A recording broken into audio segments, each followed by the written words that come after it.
Hey everyone, welcome to the channel.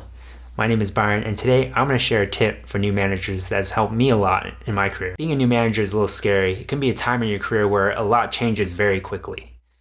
I've been a manager for now almost 2 years, and I can say when I started out, I had a lot of questions, and I had to do a lot of research and looking into books and things, and I kind of developed this tip that has helped me along the way. The tip itself is just a couple words. It's not about you.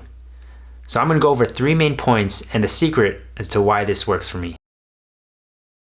First main point, and probably the most important, is it gets you out of your head and away from being selfish. There's so many good things that can happen when you get out of your head and not be selfish.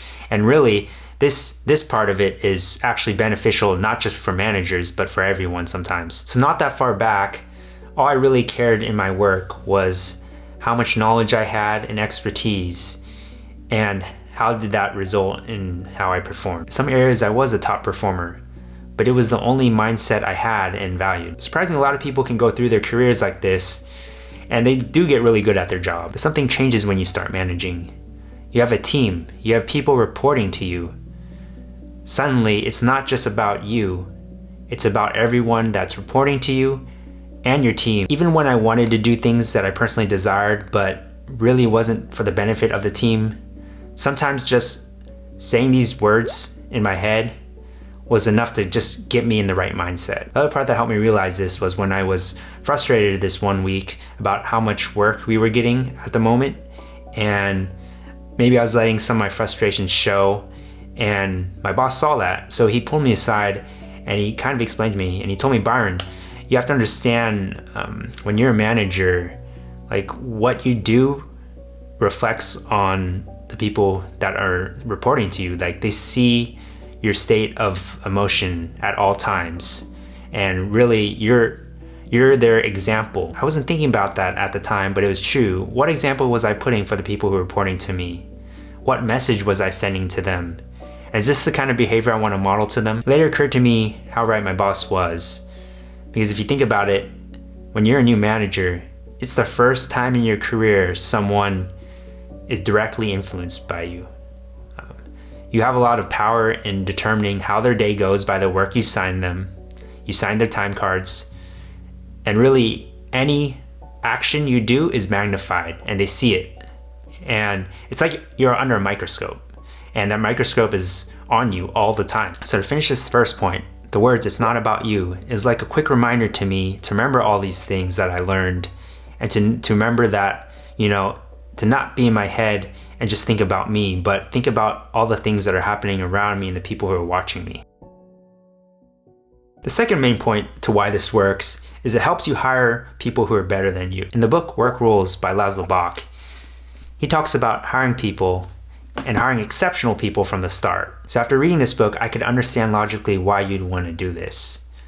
So then I thought, okay, I'll just use this principle next time we need to hire someone, and it'll be easy peasy, right? That was not the case at all. When it came time to hiring people, a lot of thoughts just started popping up in my head. Things like, what if this person outshines me? What if this person's better than me? You know, what if this person doesn't respect me or listen to me? And what if they end up leaving for any of the reasons I just mentioned or didn't mention? So luckily, when it came time to hire someone, I didn't abandon this principle and I went through with it. Hiring someone who's better than you is one of the best things you can do. Because not only are they going to contribute more to your team's success and your own development, they're going to contribute to the whole organization's success. I already say the last person I hired is a star and helps me out so much in my work. I highly recommend this book if you want to learn more about hiring people who are better than you, and also to get tips about having better work culture. The third and last point I want to make before explaining why this all works is that reminding yourself it's not about you puts you on the right mindset for the lifelong learning of social intelligence.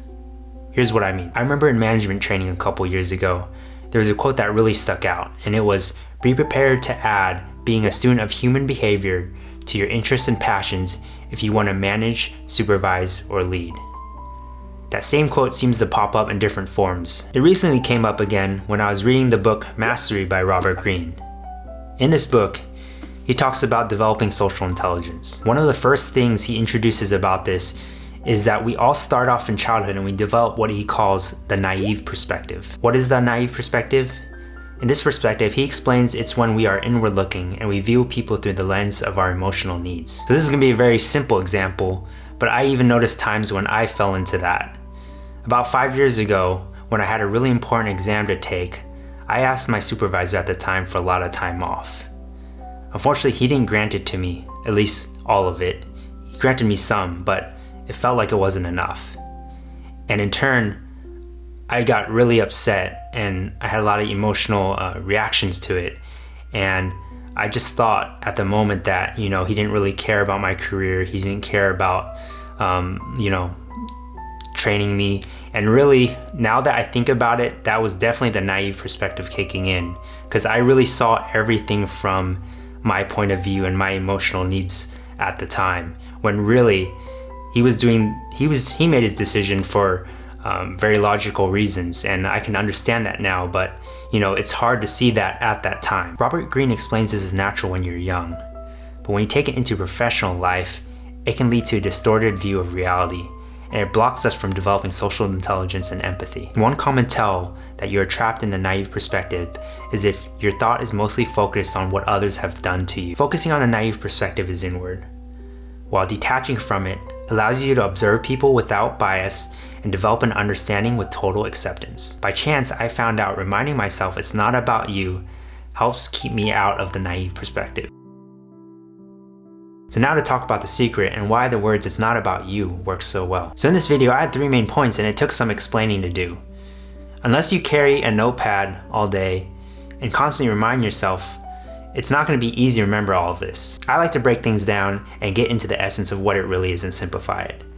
And when I did that, it really came down to these words: it's not about you. I like to call this process encoding, because what essentially this does is, even though everyone understands those couple words, but when I say it to myself, I know there's a deeper meaning to it.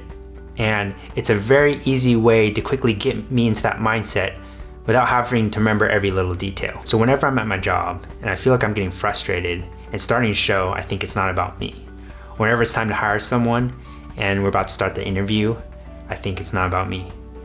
And then when I feel that naive perspective creeping up, I have to remind myself it's not about me. So I just feel like it works and it's really easy to remember. This concludes my tip to new managers. I highly recommend the books that I mentioned in this video.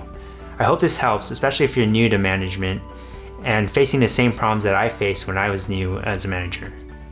If you like this content, be sure to like and subscribe to receive more in the future. Thank you.